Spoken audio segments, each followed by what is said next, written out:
بیمار، یہ دماغی بیمار، یہ پاکستان میں سیاست کر رہا ہے.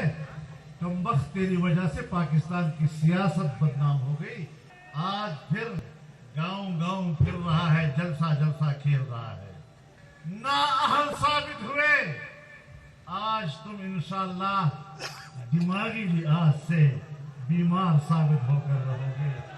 پاکستان میں ایک خاص لابی یہ درس دے رہی تھی کہ اسرائیل کو تسلیم کرنا چاہیے، لیکن آپ کے اس ایک جلسے نے ان کی زبانیں ایسی خاموش کی کہ پھر پاکستان کی سرزمین پر کسی ایک فورم پر اسرائیل کو تسلیم کرنے کی بات کرنے کی جرت کوئی نہیں کر سکا ہے. تو یاد رکھو ایجنٹو، تمہیں ہم کراچی کے سمندر میں غرق کر دیں گے.